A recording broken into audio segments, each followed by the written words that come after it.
నాశనం చేస్తాడని చెప్పుకున్నాం. ఎవరిని నాశనం చేస్తాడంటే వాక్యమునకు వ్యతిరేకమైన దానిని సంఘములోకి తీసుకుని వచ్చిన వారు, అనగా అర్చకేతరులను సిద్ధాంతములుగా మార్చి సంఘములో దేవుని ఉపదేశాలుగా బోధించే వారికి దేవుడు ఏం చేస్తాడో తెలుసా? వారి నాశనాన్ని ఎవరికో అప్పగించడు గాని ఆయనే స్వయంగా దేవుడు ఆ జనులను తప్పక నాశనము చేయనని చదువుకుని మనం ముగించుకున్నాం. ఆది సంఘములో అది ఎట్లు ప్రారంభమైనదో చూడండి. క్రియలు అని వాటిని పిలిచేది. ఆది సంఘములో ఏం జరిగాయి? పరిశుద్ధాత్మ క్రియలు. సంఘములో పరిశుద్ధాత్మ కదలాడుచున్నాడు అనడానికి రుజువు ఏమిటంటే సంఘములో జరిగిన కార్యములు. గుడ్డివారు స్వస్థపడ్డారు, గుడ్డివారు చూపు పొందారు, రోగులందరూ కూడా తమ పరుపులు ఎత్తుకుని వెళ్ళిపోయిన సందర్భాలు, ఇవన్నీ కూడా అపోస్తలుల ద్వారా జరిగిన సంఘటనలన్నీ కూడా రాసిన పుస్తకమే అపోస్తలుల కార్యములు. క్రియలు అని వాటిని మనము పిలుస్తున్నాం. ఆ తరువాత అది ఒక బోధగా మారినది. చూడండి, ఆదిలో కూడా ఇశ్రాయేలీయులు ఐగుప్తులో నుండి బయటకు వచ్చిన తర్వాత దేవుడు కూడా తన క్రియలను జరిగించుకుంటూ వారిని నడిపించాడు. ఆయన మేఘములో వారికి ఆశ్రయం ఇచ్చాడు.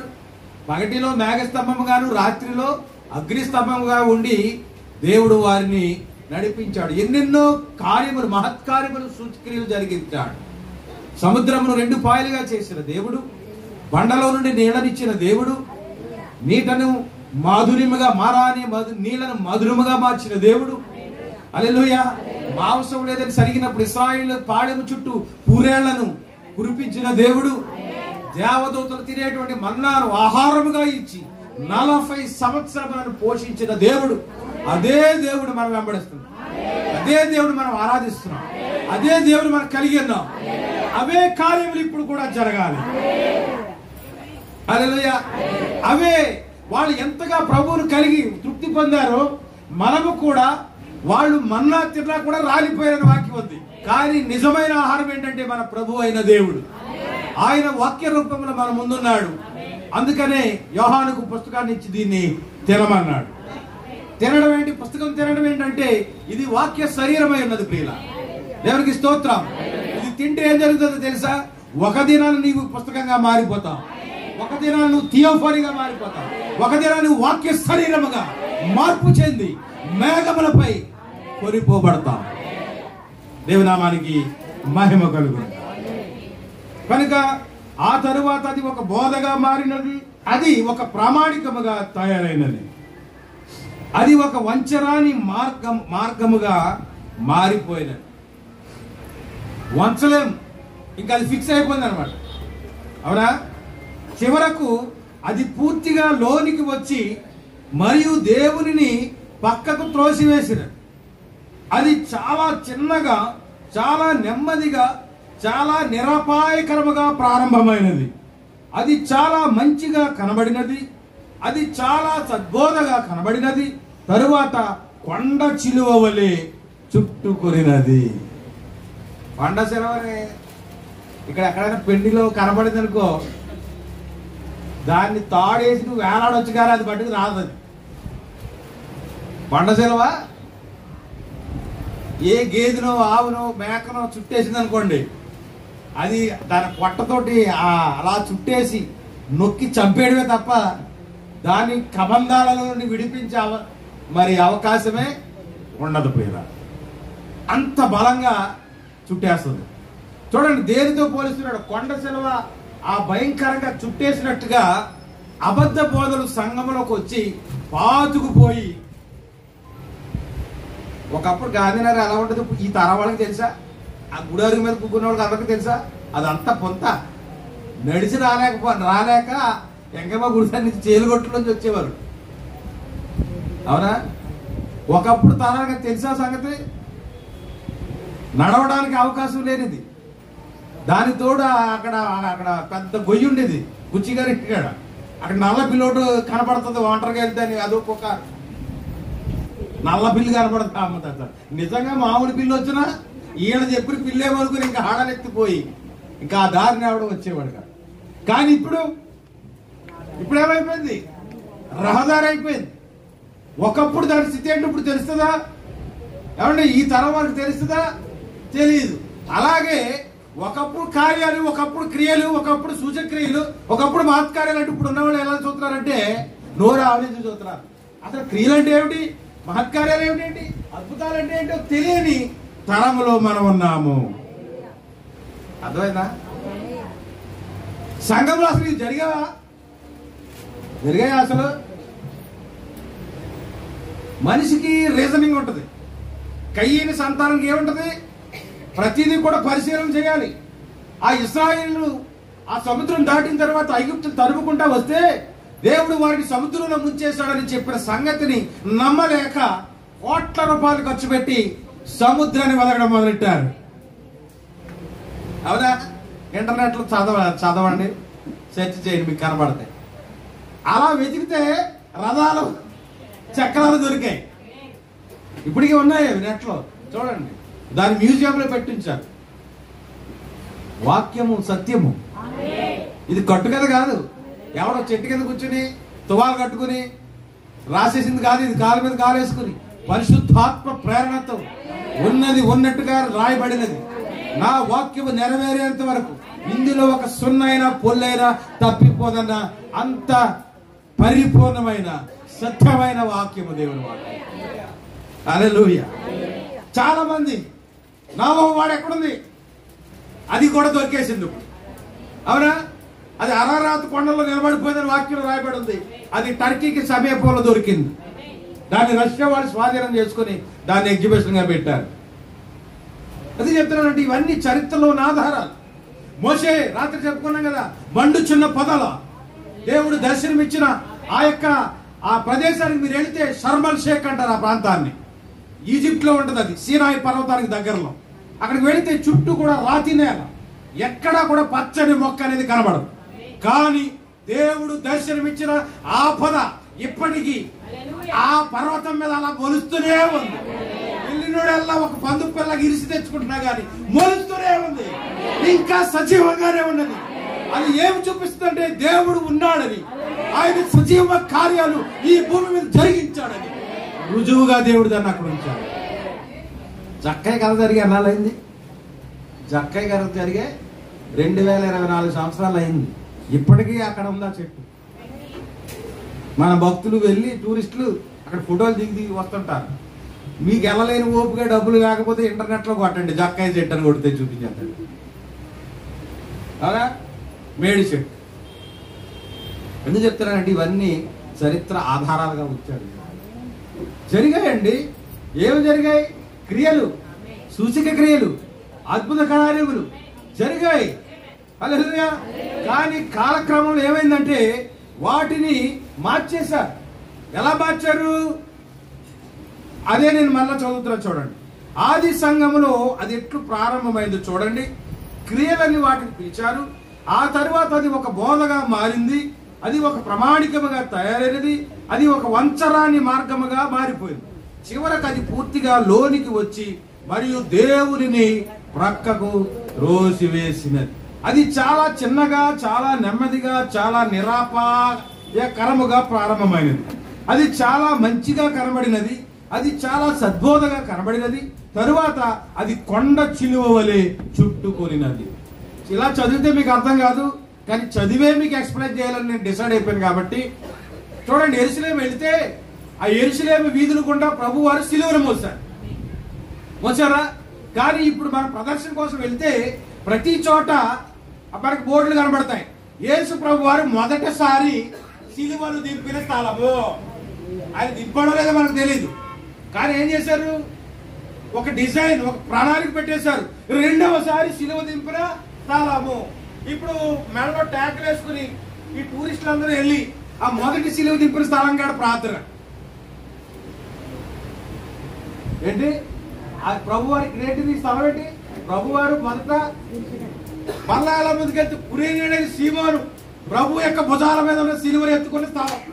అక్కడ విగ్రహం. ఏ విగ్రహం? మరియమ్మ గారి. అక్కడ అదే, ఇక్కడ అదే. అసలు ఈ ప్రదేశం ఏంటని చెప్తున్నా? యేసు ప్రభు వారి శిలువ ప్రయాణం, గొల్గొతా కొండ వరకు శిలువ మోయించిన స్థలము ఎవరు పూట పెట్టాలి? కానీ ఎవరు బొమ్మ ఉంది అక్కడ? ఇప్పుడు ఎల్లుండి ఎక్కడ ప్రార్థన చేస్తున్నారు? కొండ శిలగా మారిపోయిందా లేదా? అసలు మార్గం ఏంటి? అది శిలువ మార్గం, శిలువను మోసిన మార్గం.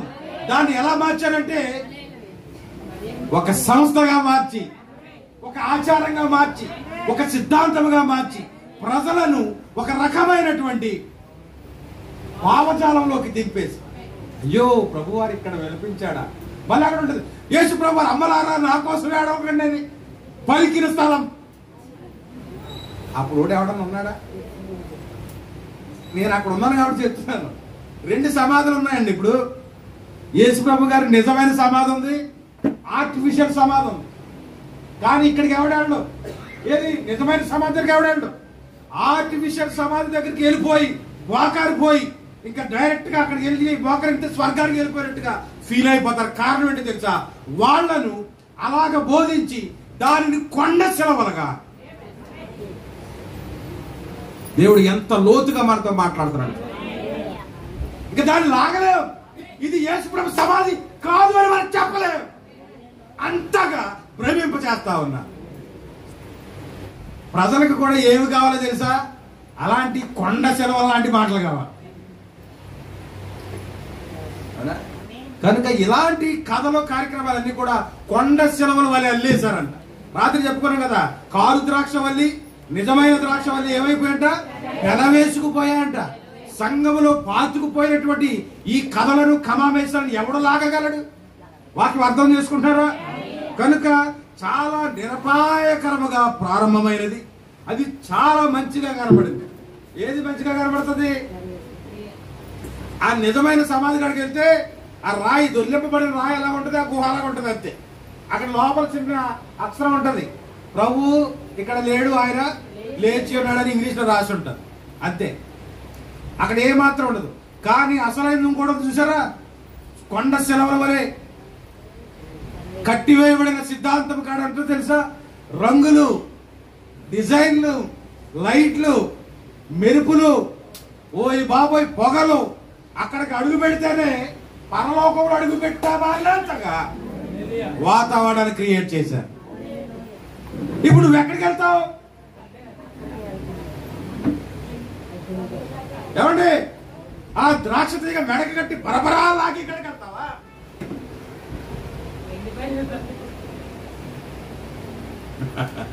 ఎక్కడికి వెళ్తావు? కనుక ప్రజలందరూ కూడా లక్షలాది మంది వెళ్ళి అక్కడ బోకాలు ప్రతి శనివారం భార్య తీసుకురాక అయిపోతారు తెలుసా? అక్కడ ఎక్కడికి? ఆర్టిఫిషియల్ సమాధి కాడికి వెళ్తాడు కానీ నిజమైన సమాధి దగ్గరికి వెళ్ళరు. కానీ ప్రియులారా, నిజమైన సమాధిలోకి వెళితే గుండె పగిలిపోతుంది. నేను అనుభవించాను కాబట్టి చెప్తున్నాను. యేసు ప్రభు సమాధిలో 2 గదులుగా ఉంటది. అంటే ఒకేసారి ఇద్దరిని అక్కడ పెట్టవచ్చు. ఆ గుహలో ఆ ప్రభు యొక్క శరీరాన్ని ఉంచిన ఆ స్థలంలోకి వెళ్ళినప్పుడు ఏ మనిషి చలించకుండా ఉండడు. కానీ ప్రజలు అక్కడికి వెళ్ళరు. కానీ ఎక్కడికి వెళ్తారో తెలుసా? రంగురంగుల ల్యాంపులో ఇలాగ తిరుగుంటాయి. ఏంటో మరి పంచరంగులు. ఆ పంచరంగుల వెలుగులో వెనకాల నుంచి వస్తున్నటువంటి అమూల్యమైన అత్తరు వాసనలో ఆ తెల్లని పొగలో అక్కడ మోకరించి ప్రార్థన చేస్తే ఈ దూపము నీ సన్నిధికి చేరుగాక, నీవు నన్ను అంగీకరించుగాక అన్నట్టుగా ఉంటుంది. ఎందుకు చెప్తున్నది అంటే మనుషులను దారి మళ్లిస్తున్నారు. అలాగా చేయడం వల్ల ఎన్ని లక్షల ఆదాయమో తెలుసా? లక్షలై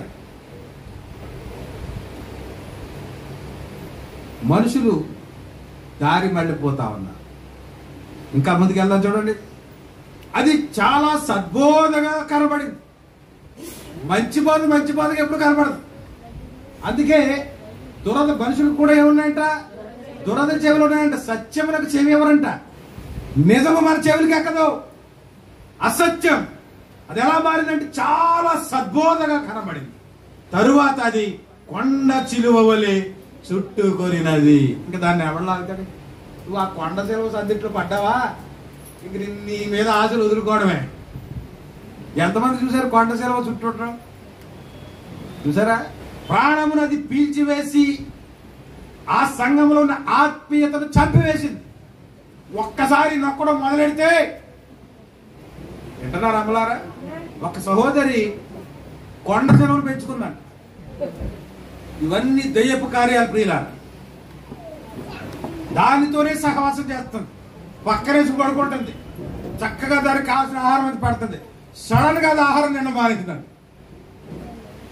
ఇప్పుడు నెల రోజులు చూసింది అలాగా, కోపం ఇచ్చిందేమో, అలిగిందేమో. ఇప్పుడు పెద్ద తార, మరి బయటకు వెళ్తే ఛానళ్ళకి రాదు కాబట్టి, ఒక వారం రోజులు 15 రోజులు రాదు కాబట్టి నేను దీంతో సహచర్యం చేయడం తగ్గించానని కోపం ఇచ్చిందేమో అనుకుంటుంది. కానీ అది కాదు అసలైన కథ. ఎందుకైనా మంచిది డాక్టర్ దగ్గర తీసుకెళ్దామని తీసుకెళ్తే డాక్టర్ అడిగాడు, ఎన్నాళ్ళ నుంచి తినడం లేదండి. సుమారుగా నెల నుంచి. నువ్వు డేంజర్లో ఉన్నావు. ఎందుకు ఇది నెలల నుంచి తింటలేదో తెలుసా? దాని పొట్టను ఖాళీ చేసుకుంది. ఒకే రోజు అమాంతంగా నువ్వు గాఢ నిద్రలో ఉన్నప్పుడు నిన్ను చుట్టేసి నిన్ను మింగేస్తుంది. ఇది కొండ శిలవ లక్షణం. పందిని తీసుకెళ్లి పరుపు మీద పెట్టినా దాని స్వభావం అదే, అంతేనా? కొండ శిలవ చెట్టు మీద తిప్పి నీ ఇంట్లో పరుపు మీద పెట్టినా దాని పని కూడా అదే.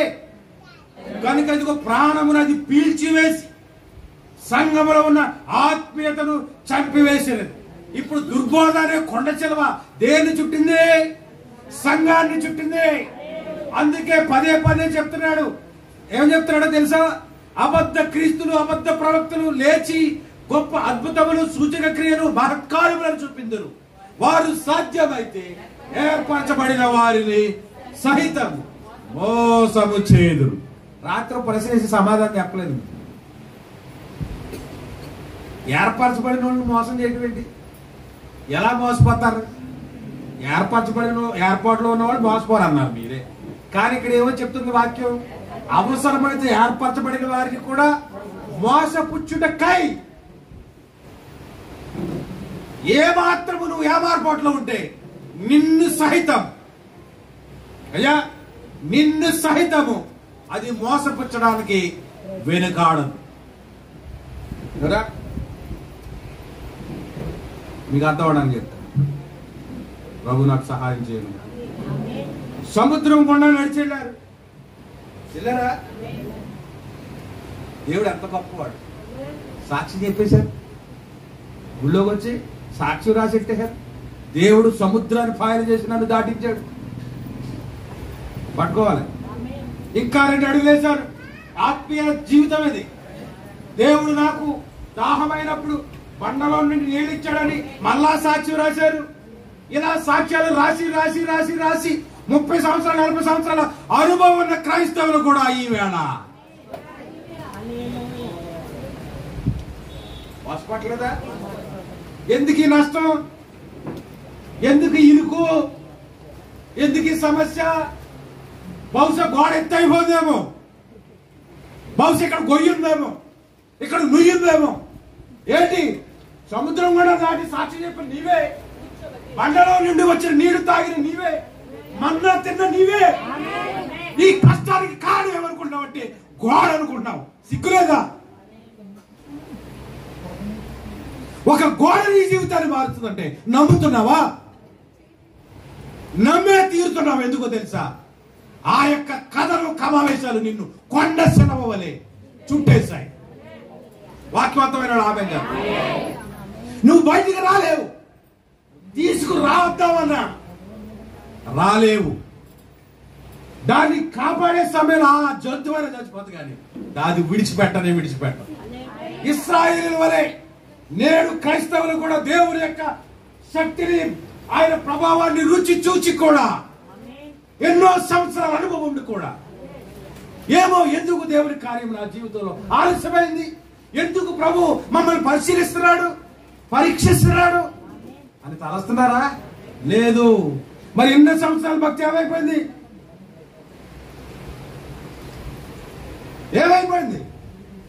ఇప్పుడు చెప్పండి. అవసరమైతే ఏర్పరచబడిన వారికి సైతం మోసపుచ్చుడికై ఒక గోడ నిలబడుతుంది నీ ఇంట్లో.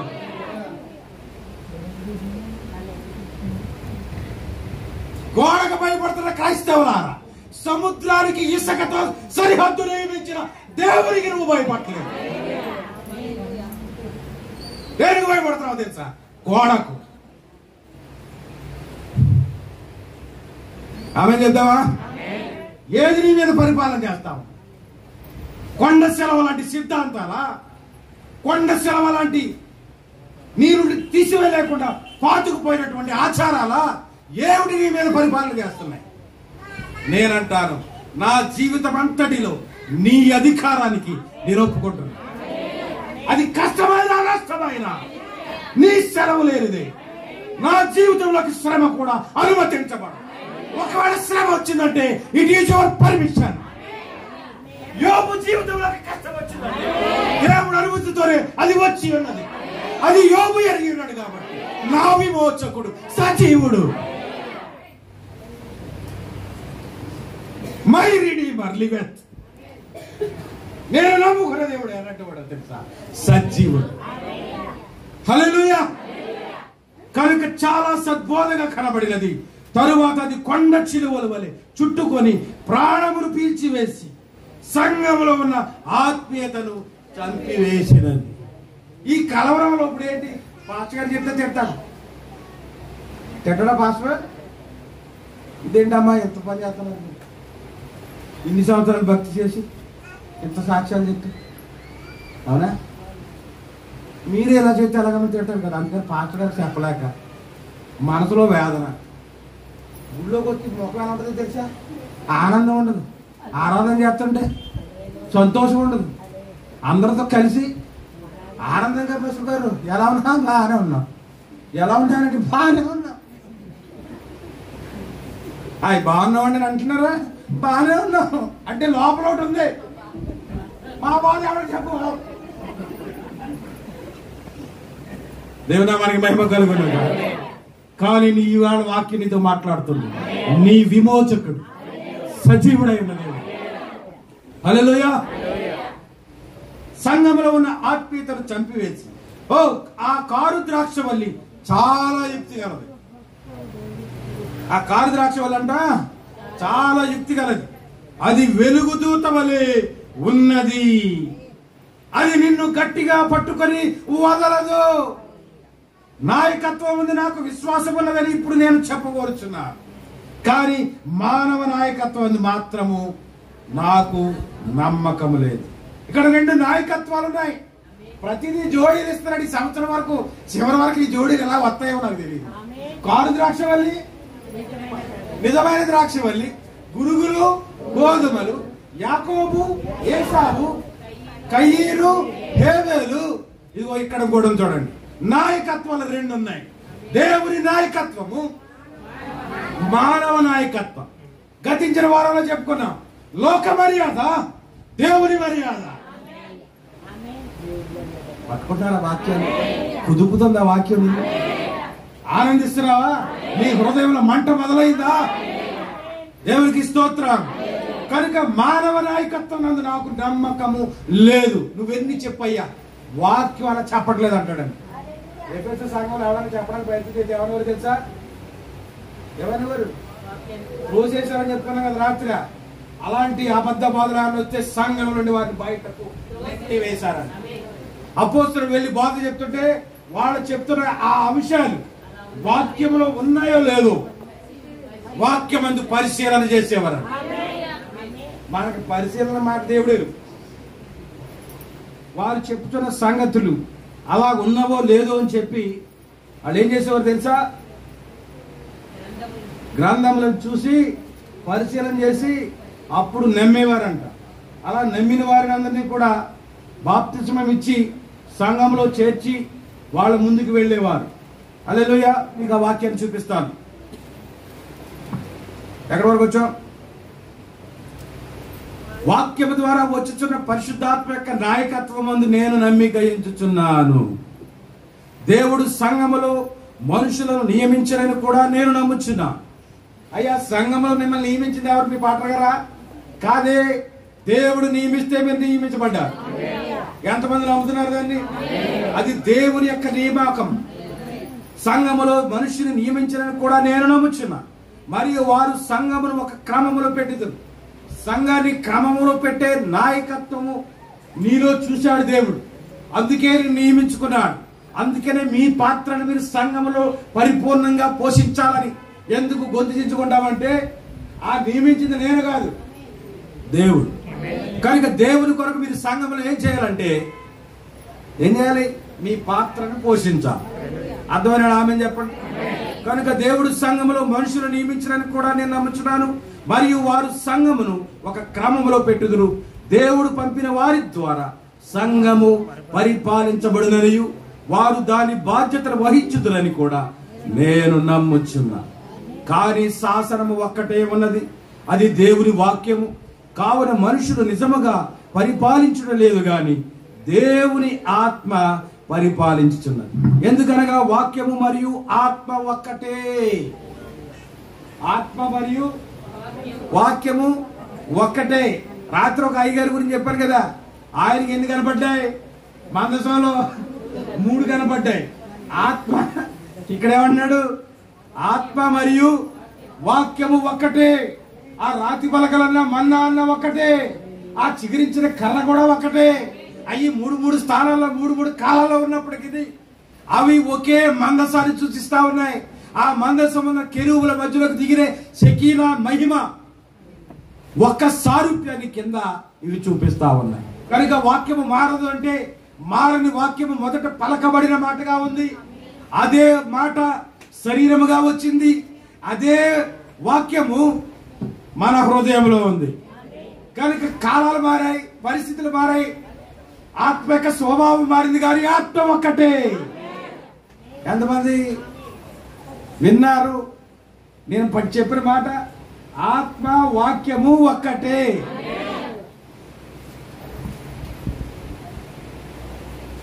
చూడండి ఏం చెప్తున్నాడు. సంఘములో దేవుడు ఎవరిని నియమించాడంట? నాయకులని. అది పాస్టర్ గారు నియమించలా. మనం చెప్పారు కదా, ఆయన ముందు జ్ఞానములో సంఘంలో నువ్వు ఎలా ఉంటావో అని తెలుసు. సంఘాన్ని సరిగా నడిపిస్తావో, సంఘాన్ని అమ్మేస్తావో. యోధ అమ్మేలేదా? యోధ అమ్మేస్తాడని తెలీదా? ఇక్కడే ఉండి అక్కడ కబుర్లు ఎత్తేవాళ్ళు లేరా? దేవుడు తొలగించాడు వాళ్ళకి. ఇక్కడే ఉండేవారు, అక్కడ చెప్పేవారు కథలు వెళ్ళి పైకి ఎక్కడ బావో భక్తుల ప్రదర్శన ఇక్కడ. కానీ ఎప్పుడు చూసినప్పుడు వెళ్ళిపోయేది. ఇవాళ మీ గురించే చెప్పారు. నాకు ఇంక పనే లేదండి. ఒకరి గురించి చెప్పడానికి వచ్చాను నేను, ఇంత లాస్ అయ్యి దేవుని వాక్యమును ప్రకటించడానికి వచ్చాను నేను. హల్లెలూయా. కనుక మీ నాయకత్వాన్ని దేవుడు తన ముందు జ్ఞానంలో చూశాడు. With his four knowledge he saw everything. నువ్వు అమ్మేస్తావో, నమ్మకంగా పని చేస్తావో దేవుడు చూశాడు. కానీ నాకు ఇంకా తెలియదు మీ స్వభావం ఏమిటో, ఒక మానవుడు కనుక. కానీ దేవుడికి తెలుసు.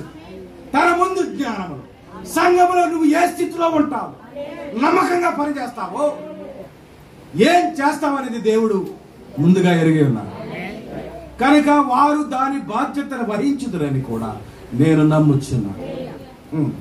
దేవుడు పంపిన వారి ద్వారా సంఘము పరిపాలించబడుననియు, కానీ శాసనము ఒక్కటే ఉన్నది, అది దేవుని వాక్యము.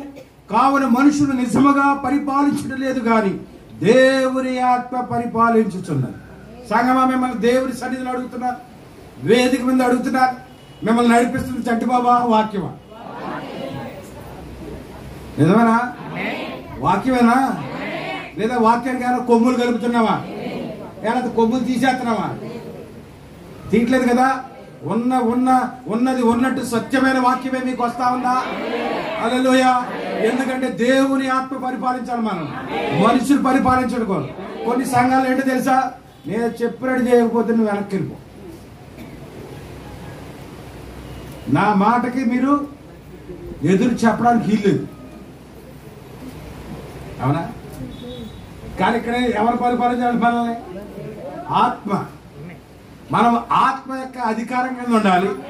వాక్యము మరియు ఆత్మ ఒక్కటే కనుక ఇవి మనం పరిపాలించాలి.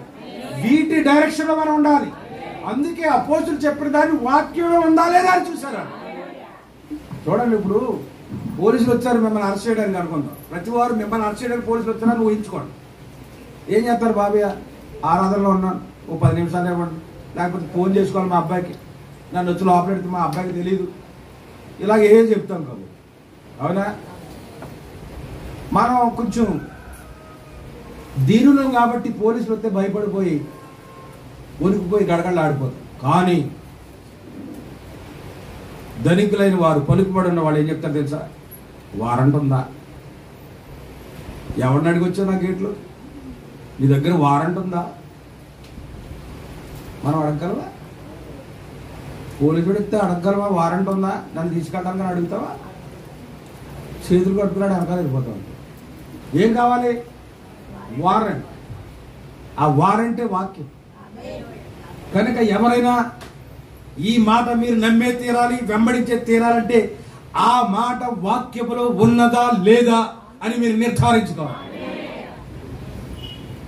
తల ఊపేయడం కాదు, ఆమె చెప్పేయడం కాదు. ఆమె చెప్పే ముందు అది ఎంత నిజమైనదో సత్యమైనదో నీ కంట్రోల్ టవర్ నీకు చెప్పాలి. హల్లెలూయా. కనుక ప్రజలారా, మనమందరినీ ఆత్మ పరిపాలించాలి. ఇప్పుడు చదువమ్మా 7వ వచనం. మీకు దేవుని యొక్క వాక్యము బోధించి మీ పైన నాయకులుగా ఉన్న వారిని జ్ఞాపకం చేసుకొని వారి ప్రవర్తన ఫలము శ్రద్ధగా తలంచుకొనుచు వారి విశ్వాసమును అనుసరించుడి. ఈ మాట అర్థమైందో లేదో నాకు తెలియదు, నాకు అర్థమైంది నేను చెప్తాను. మీపై నాయకులుగా ఉన్న వారి జ్ఞాపకం చేసుకో, వారి ప్రవర్తన ఫలమును శ్రద్ధగా తలంచుకొనుచు వారి విశ్వాసమును అనుసరించు. ఇదే మనం కొంతకాలంగా చెప్పుకుంటా వస్తున్నా. సంఘము తిరిగి పునరుద్ధరించబడాలి అంటే ఇప్పుడున్న సంఘం మళ్ళీ మొదటికెళ్ళాలి. మన పితరులు అపోస్తలులు వాళ్ళు వేసిన ఆ పునాది మీద మనము తిరిగి కట్టబడాలి. హల్లెలూయా. అందుకే మన విశ్వాస వీరులు ఉన్నారు. హెబ్రీ పత్రికలు అంటున్నాడు, అది కూడా మీకు చదివి వినిపిస్తా. 12వ అధ్యాయము హెబ్రీ పత్రిక. ఇంత గొప్ప సాక్షి సమూహము మేఘము వలె మనను ఆవరించి ఉన్నందున మనము కూడా, ఆగండి ఇక్కడ, ఇంత గొప్ప సాక్షి సమూహము మన పైన మేఘము వలె ఉన్నది. ఏ సాక్షి సమూహం? ఉదాహరణకి ఈ మేఘమే చూద్దాం. ఈ మేఘములు ఎవరున్నారు తెలుసా? పౌలు ఉన్నాడు, ఐరేనియస్ ఉన్నాడు, మార్టిన్ ఉన్నాడు, కొలంబా ఉన్నాడు, మార్టిన్ లూథర్ ఉన్నాడు, వెస్లీ ఉన్నాడు, ఇంకా ఎవరున్నారు? మన ప్రవక్త ఉన్నాడు. వీళ్ళందరూ కూడా ఒక సాక్షి సమూహం వలె మేఘముగా ఉన్నందున విశ్వాసమునకు కర్తయు దాన్ని కొనసాగించే యేసు వైపు చూచుచు మన ముందున్న పందిన ప్రాంగణంలో ఓపికతో పరిగెడదాము. మనం ఇలా పరిగెడుతుండగా మన వెనకాల ఈ సాక్షి సమూహము మేఘము. ఇశ్రాయేలీయులకు అరణ్యంలో దేవుడు మేఘములో ఉన్నట్టుగా ఈ సాక్షి సమూహము మన వెనకాల వస్తా ఉంది. హల్లెలూయా. మరి పౌలు పలుకుతున్న ఈ సందర్భంలో సాక్షి సమూహం ఎవరు? వెనక్కి వెళ్దాం. వెనక్కి వెళితే మొట్టమొదటి వాడు విశ్వాసమును బట్టి హేబేలు, విశ్వాసమును బట్టి 7వ వచనం నావహు, విశ్వాసమును బట్టి హనోకు.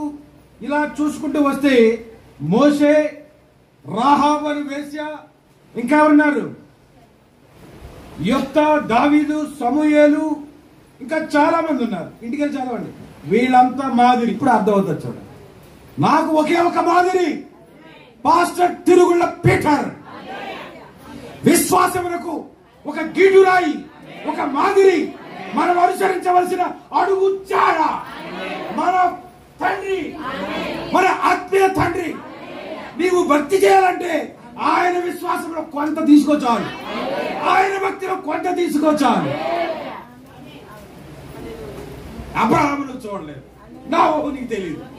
నీ ముందు దేవుడు ఒక సాక్ష్యాన్ని ఉంచాడు. హల్లెలూయా. కనుక మీ పైన నాయకులుగా ఉన్న వారిని జ్ఞాపకం చేసుకోవాలి. ఆయన ఎలా నడిపించాడు మిమ్మల్ని మీరు జ్ఞాపకం చేసుకోవాలి. దండాన్ని చూపాడా? సాత్వికం చూపాడా? ప్రేమతో మిమ్మల్ని నడిపించాడా? దీన్ని మీరు పరిశీలన చేసుకుని వారి ప్రవర్తన ఫలం. ఎవరినైనా నిందించాడా? ఎవరినైనా తిట్టాడా? వారి ప్రవర్తన ఫలమును శ్రద్ధగా తలంచుకొనుచు వారి విశ్వాసమును అనుసరించుడి. ఎందుకంటే బాధలు కూడా కావాలా? చాలు, కనీసం అలాగ జీవితం చాలు. అందుకే పౌలు అన్నాడు, నేను క్రీస్తుని పోలు నడుచుకున్నాను, మీరు నన్ను పోలు నడుచుకున్నాను. నేనంటాను, పౌలులా నేను బతకలేకపోయినప్పుడు కనీసం నా తండ్రి జీవితంలో 25% బతికితే చాలు, నా జీవితం ధన్యమే. ఈ తరానికి ఆయనే మాదిరి. అలా చెప్పడంలో నేను రొమ్ము విరుచుకొని చెప్తా. ఎందుకంటే ఏ దైవజనుడిలో నీతి లేదు, ఏ దైవజనుడు యథార్థత లేదు, ఏ దైవజనుడిలో నమ్మకం లేదు. గొప్ప చెప్తున్నారా ఇంటి పంపించి గట్టిగా చెప్పండి. అనేది అలాంటి దైవజనుడు మనకి మాదిరిగా వచ్చినందుకు దేవునికి మహిమ చెప్పండి. కానీ ఆ వెనుక ఏమి జరిగిందో చూడండి. ఆ కారు ద్రాక్ష వల్లి పెన వేసుకొని మానవ యొక్క ఏలిబడి సరి అని బోధించుచున్నారు. మరి ఇప్పుడు ఎలా బోధిస్తున్నారు? ఆయన సరిగా మిమ్మల్ని మేపలేదు, ఆయన సరిగా మీకు చెప్పలేదు, ఆయనకి సరిగా ఏమీ తెలియలేదు. ఏంటిది? ఏమిటిది? కారు ద్రాక్ష వల్లి. సంఘమేమో కారు ద్రాక్ష వల్లి అనుకుంటుంది, సంఘాన్ని ఇప్పుడు చుట్టేస్తున్నది కారు ద్రాక్ష వల్లి అనుకుంటుంది. వర్తమానం ఏమో అది కొండ చెలవు అని చెప్తా ఉంది. వాక్యబద్ధమైన ఆమె ఏమీ తెలీదా మీ దాసుడికి? తెలియకుండా ఇన్ని 100 మందిని సంపాదించాడు ఆయన. ఏమండి, కట్టుకథలు చెప్తేనే వచ్చారు మీరు అందరూ. ఎంత గొప్పగా సరిపోతుందో చూడండి. కనుక సంఘము పరిపాలించబడవలెనని అది నేర్పుచున్నది, జనుల మీద పెత్తనము చేయవలెనని బోధించుచున్నది. దేవుని యొక్క మార్గమును వెంబడించుటకు బదులుగా అధికారమును సులువుగా హస్తగతము చేసుకొని తమ చేతులలోనే ఆత్మీయ అధికారమునంతటిని పెట్టుకొని పరిశుద్ధ యాజకత్వముతో ముందుకు వచ్చి దేవునికి జనులకు మధ్య నిలబడిరి. దీని అర్థం చెప్పి ముగించేస్తా. దేవునికి ప్రజలకు మధ్య నిలబడి, ప్రవక్త అలా చెప్పలేదు, ఇలా చెప్పాడు. కనుక మీరు ఇలా చేయాలి. ఎలా చెప్పాడు? ఎక్కడ చెప్పాడు? ఏ పుస్తకంలో చెప్పాడు? ఇవ్వండి అయ్యగారు అంటే ఇవ్వడం. కోడి చెప్పడం. ఏ సంవత్సరంలో ఏ వర్తంలో మాట్లాడాడో చెప్పడం. కానీ ఏమన్నాడో తెలుసా? ప్రవక్తలో చెప్పాడు కాబట్టి మనం నాకు వ్యతిరేకంగా మీరు ఏమి మాట్లాడడానికి లేదు. మాట్లాడారని మీ మీదకి ఏమవుతుంది? నేను ఎవరో మైండ్ పెట్టుకు చెప్పట్లేదు, వాక్యాన్ని రుజువు చేస్తున్నాను. దేన్ని వాళ్ళ చేతుల్లోకి తీసుకుంటున్నారట? ఆత్మీయ నాయకత్వాన్ని మనుషులు తమ చేతుల్లోకి తీసుకుంటున్నారు. అవునా? ఆ నాయకత్వంలో చెప్పే బోధలన్నీ కూడా ద్రాక్ష వల్లి వల్లే పెనవేస్తున్నారంట. చూడటానికి ద్రాక్ష వల్లి ఉండగానే అది తాచుకోమా ఏంటది? కొండ చెరువు అని వాక్యం చెప్తావు. ఇంకా ఒక్కసారి నువ్వు చిక్కబడ్డావంటే నువ్వు రాలేవు. నీ జన్మ పైనుంచి కిందకి నువ్వు తపస్సు చేసినా ఆ కొండ సెలవులో నువ్వు బయటికి రాలేవు.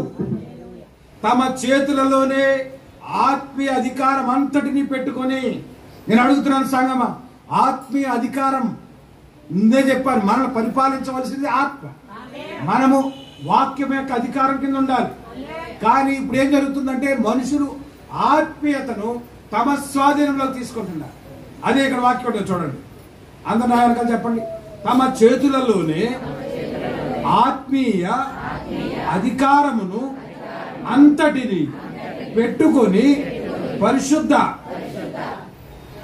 యాజకత్వముతో ముందుకు వచ్చి దేవునికి జనులకును మధ్య నిలబడలేదా? నిలబడ్డారా? ఆ పాత అహరోను క్రమం యొద్దకు మారలేదు. వారు క్రీస్తు విరోధులైంది. ఎందుకనగా వారు ఆయన యొక్క మధ్యవర్తిత్వమును విసర్జించి తమ స్వంత మధ్యవర్తిత్వమును నెలకొల్పుకొనిరి. దానిని దేవుడు అసహించుకొని, ఎఫెసు వారు దానిని అసహించుకొని. ఎందుకు ఎఫెసు సంఘాన్ని దేవుడు పొగిడాడు? ఇదిగో ఇలాగ సంఘంలో పెనవేసుకుపోతున్న దుర్బోధన వాళ్ళు ఏం చేశారంట? అసహించుకున్నారు. చెప్పొచ్చవలేవయ్యా, చెప్పవలే. మాకు ఆల్రెడీ వర్తమానం తెలుసు, మా అయ్యగారు బోధించారు. ఒకవేళ ఆయన ఇప్పుడు లేకపోయినా మాకు ఒక వర్తమానం ఉంది, అందులో ప్రవక్త ఇలా చెప్తున్నాడు. దీన్ని ఎలా మారుస్తున్నాడంటే అడగగలిగే వారు ఉన్నారా సంఘంలో? దానిని దేవుడు అసహించుకున్నాడు. దేవుడే కాదు, ఎఫెసు వారు కూడా దానిని అసహించుకోరు. మరియు ఏ నిజ విశ్వాసి అయినా దానిని అసహించుకోరు. సంగమా, ఒకవేళ నీవు కూడా ఒక నిజ విశ్వాసం అయితే ఏం చేస్తావు తెలుసా? అసహించుకుంటా. నీవు నిజ విశ్వాసం కాకపోతే చూడండి, నిజ విశ్వాసిని ఎలాగా తేలుస్తా ఉందో వర్తమానం. నువ్వు నిజ విశ్వాసం అయితే దేన్ని వెంబడిస్తావు తెలుసా? ఆత్మను వెంబడిస్తావు, వాక్యం అనుసరిస్తావు. కానీ ఇప్పుడు విశ్వాసులు గోడలను వెంబడిస్తున్నారు. ఇప్పుడు చెప్పుకున్న మన మూలకర్త ఎక్కడున్నాడో ఆరో పరిమాణంలో ఉన్నాడు.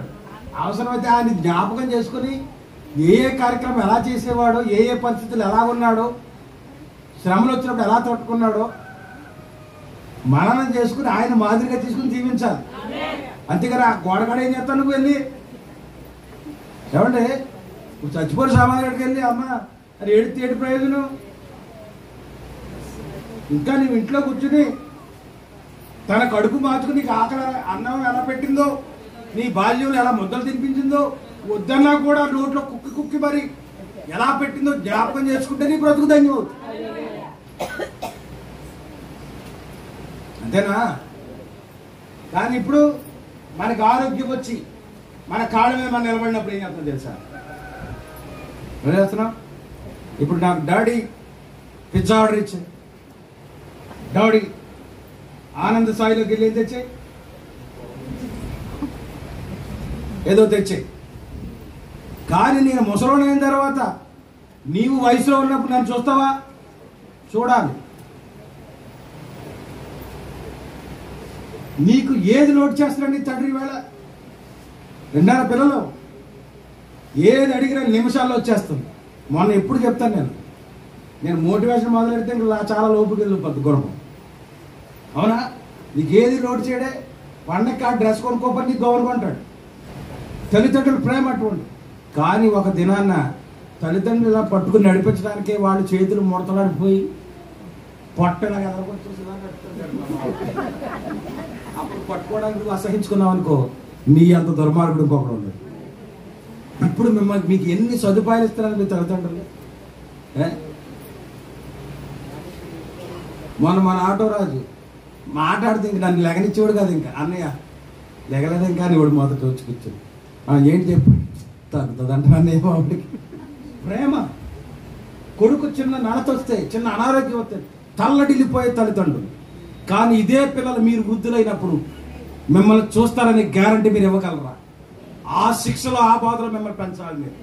వాళ్ళకి సదుపాయాలు కొరకు చేయడం కాదు, కానీ వాళ్ళకి మానవతా విలువలను వాళ్ళకి చెప్పి వాళ్ళు పెంచాలి. రేపొద్దున మీరు బాధపడకూడదంటే మీరేం చేయాలో తెలుసా? మన ఒక తల్లి సాక్ష్యం చెప్తా ఉంది యూట్యూబ్లో. కొడుకు అమెరికాలో ఉన్నాడు. ఎక్కడున్నాడు? అమెరికాలో ఉన్నాడు. కూతురు హైదరాబాద్లో ఉంది. ఒక గొప్ప ఇంటి కోడలైంది. కానీ ఇవి చూసేవాడు ఎవడలేడు. కనుక ఏం చేశారంటే ఇవి అనాథాశ్రయంలో పెట్టేసి ఫీజు కడుతున్నారు. అంతే. ఆన్లైన్లో కొడుకు ఏం కడుతున్నాడు? ఫీజు కడుతున్నాడు. అప్పుడు నేనంటాను చిన్నప్పుడు కూడా అలా చేస్తే బాగుండాలి అమ్మ అండి. ఇది అమెరికా వెళ్ళేవాడా? ఇప్పుడు రెక్కలు వచ్చాయి, తమ కాళ్ళ మీద తమను నిలబడ్డారు. వాళ్ళ స్థితిగతులే చూసుకుంటున్నారు. కానీ మనం చెప్పారు కదా, కళ్ళజోడు వేయించాలంటే ఇప్పుడు డబ్బులు ఏమో వచ్చి నెల చేస్తాను, ఇలా వాయిదాలు వేస్తారు. అదే నీ బిడ్డ అడిగితే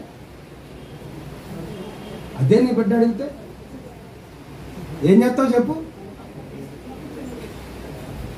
కనుక నీవు ఏ పంట విత్తుతావో అదే పంట. ఈవేళ నీ బిడ్డలు చూస్తే రేపొద్దు నీ బిడ్డలు నేను చూస్తా. ఇది దేవుడిచ్చిన లింక్. కనుక చూడటమే కాదు, నువ్వు నేర్పాలి వాళ్ళకి. ఇప్పుడు నీ తల్లిదండ్రులను నువ్వు గౌరవిస్తున్నావు అనుకో, నీ బిడ్డలు చూస్తారు. నా తండ్రి వాళ్ళ తల్లిదండ్రులు ఎలా చూస్తున్నాడో అలాగే నా తల్లిదండ్రులు నేను చూడాలనుకుంటాడు. ఇప్పుడు నీ తల్లిదండ్రులను నువ్వు దూరం పెట్టావు అనుకో, రేపొద్దు నీ కొడుకు నిన్ను అదే చేస్తాడు. ఏ పంట విత్తుతావో ఆ పంటే కోస్తావు, తిరిగే లేదు అందులో. కనుక ఇప్పుడు సంఘము నాయకుడు ఏమి తీసుకుంటాడో తెలుసా? ఆత్మీయ స్థానమును, ఆత్మీయ నాయకత్వాన్ని తన చేతిలోకి తీసుకొని సంఘములో ఉన్న విశ్వాసులందరినీ కూడా బందీలుగా చేస్తా ఉన్నాడు. అందుకే వాక్యం 2 వారాల క్రితం ఏం చెప్పిందంటే ఆలయ బందీలు, ఆలయ బానిసలు. ఎవరు? అవిశ్వాసం. కానీ విశ్వాసులైతే అలాగ ఉన్నదో లేదో వాక్యంలో పరిశీలన చేసి అలాగ జీవిస్తారు. వీరు తెస్సలోనికలో ఉన్న వారి కంటే గనులై ఉండిరి కనుక ఆసక్తితో వాక్యమును అంగీకరించి పౌలు శీల చెప్తున్న సంగతులు అలాగున్నవో లేవో అని ప్రతి దినమును లేఖనములను ఏం చేశారు? పరిశోధించుచూ వచ్చారు. గుడ్డి వచ్చి కాదు, అది జానకిపేట వెళ్తే ఉంటుంది, అక్కడ బోర్డు చూడండి, లేఖనముల పరిశోధన సదస్సు. ఏంటంట అంటే వాక్యాన్ని భూతార్థంలో చూస్తారనమాట, గుడ్డి గీకలు లాగుతారనమాట. అది వేరు, ఆ విధానం వేరు. కానీ వాక్యం చెప్పేది అది కాదు. వాక్యమును చెప్పుతున్న మాటకి వాక్యానికి సరిపోతుందని లేదా చూడాలి. అప్పుడు అలా సరిపోయినప్పుడు సంఘము ఆమేన్ అంటుంది, విశ్వాసి ఆమేన్ అంటాడు. ముగించుకుందాం. తర్వాత ఎఫెసు వారు దానిని అసహించుకునేది, మరియు ఏ నిజ విశ్వాసి అయినా కానీ దాన్ని అసహించుకోను. అన్ని కాలములలోనూ అది పనిచేయచ్చు వచ్చుచున్నది. కటిక గుడ్డివారు మాత్రమే దానిని చూడాలి. మొదట ప్రేమను విడిచిపెట్టాలన్నాడు ఫస్ట్, తర్వాత పడిపోయింది అన్నాడు, తర్వాత చెడిపోయింది అన్నాడు, తర్వాత విశ్వాస భ్రష్టత్వము అన్నాడు, తర్వాత నాశనం అన్నాడు, అధ్వాన స్థితి అన్నాడు. మెల్లమెల్లగా సంఘం ఎలా వెళ్ళిపోతుందో చూసారా? మొదట ఏమైంది? ప్రేమను విడిచిపెట్టిందంతే. విడాకులు ఇచ్చిందంటే ఇవ్వలేదు, జస్ట్ నీతో సంబంధం లేదంతే. ఆ తర్వాత ఏమైంది తెలుసా? ప్రమాదకర స్థాయికి చేరిందంట. తర్వాత ఏం చేసింది? అధ్వాన స్థితికి వెళ్ళిపోయిందంట. తర్వాత నాశనానికి వెళ్ళిపోయిందంట. ఎవరు? సంఘం. దేన్ని విడిచిపెట్టి?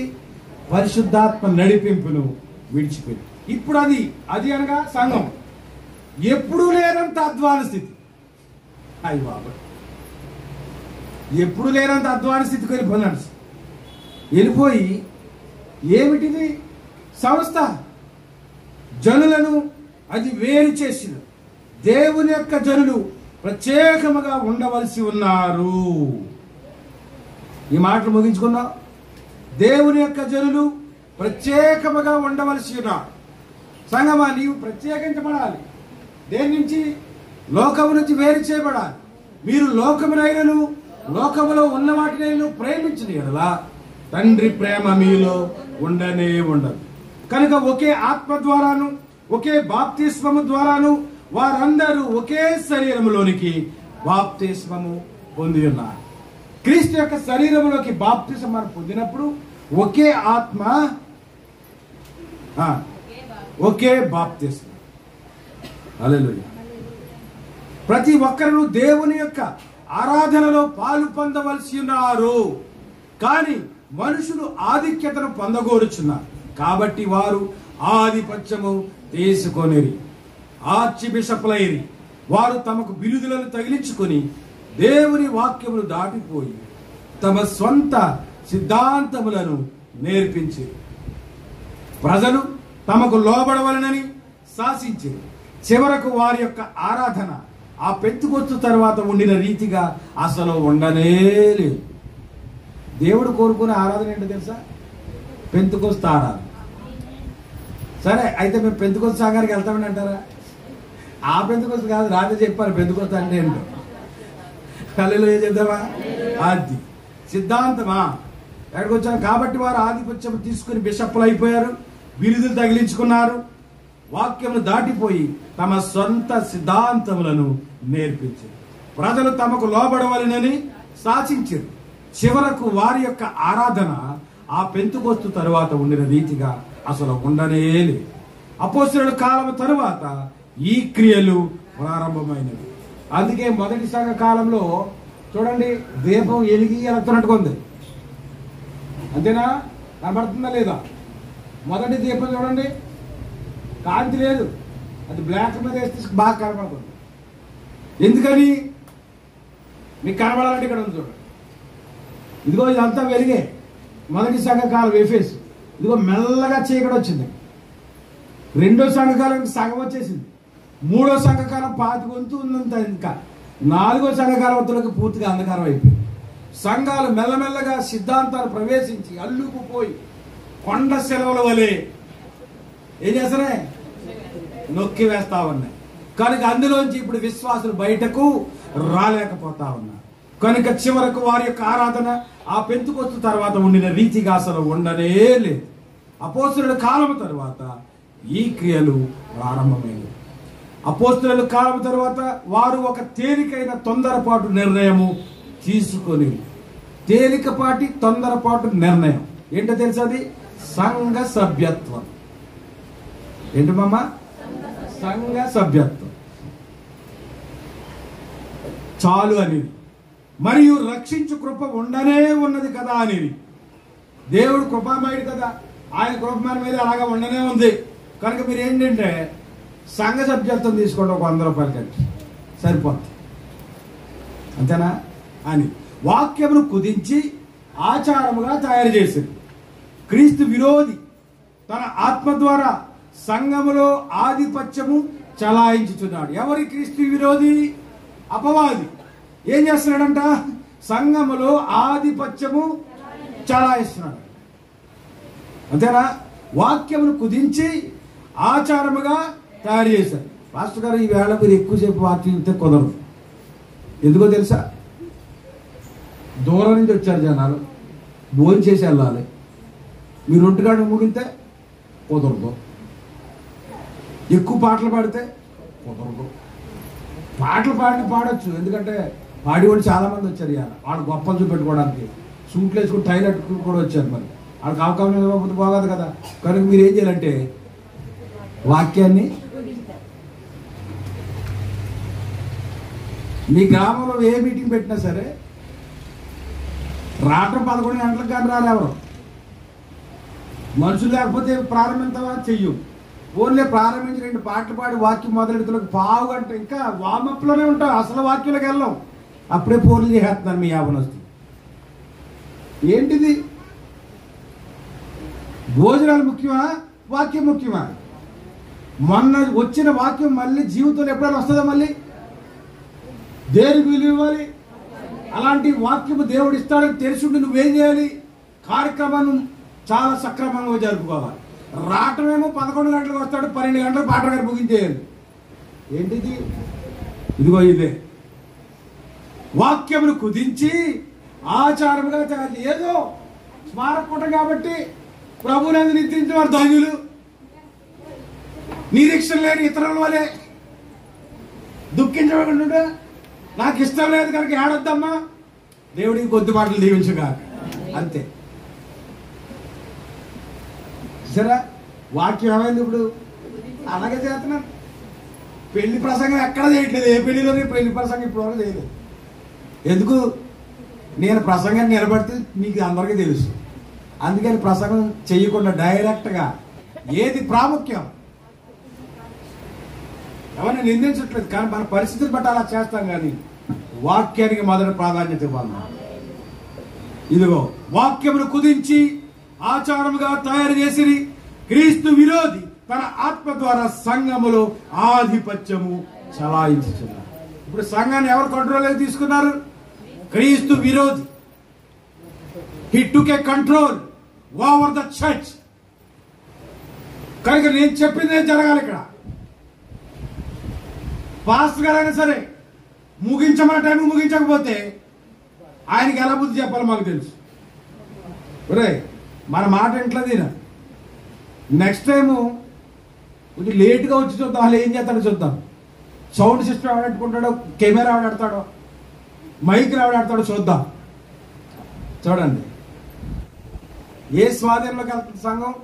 క్రీస్తు విరోధి తన ఆత్మ ద్వారా సంఘములో ఆధిపత్యం. ఇప్పుడు చూద్దామా? నాయకులైన మీరు ఎవరు నియమించాడు? దేవుడు నియమించాడు నన్ను. కనుక మీరు ఎవరి కొరకు చేయాలి? నా కొరక? చెప్పండి. మనమంతరము శరీరము. ఎవరి శరీరము? క్రీస్తు యొక్క శరీరం. కేవలం నేను నోరు మాత్రమే. మరి చెయ్యెవరు? నువ్వు రాలేదనుకో, క్రీస్తు శరీరంలో చెయ్య పడిపోయింది అన్నమాట అర్థం. నీవు కాలైతే కాలు పడిపోతే ఇంక సంఘం ఎలా ఉంటుందో అర్థం చేసుకోండి. కనుక మనమందరము క్రీస్తు శరీరంలోని అవయవములని భావిస్తే మన కర్తవ్యములను సక్రమంగా నిర్వర్తిస్తే సంఘము క్షేమాభివృద్ధి జరుగుతుంది. సంఘములో సనుగుళ్ళు ఉంటాయి. కనుక అందరినీ కూడా ఒక్క తాటి మీద నడిపించాలంటే, అందరినీ సమదృష్టితో చూడాలంటే ఎక్కడ సాధ్యమవుతుందో తెలుసా? ఆత్మ.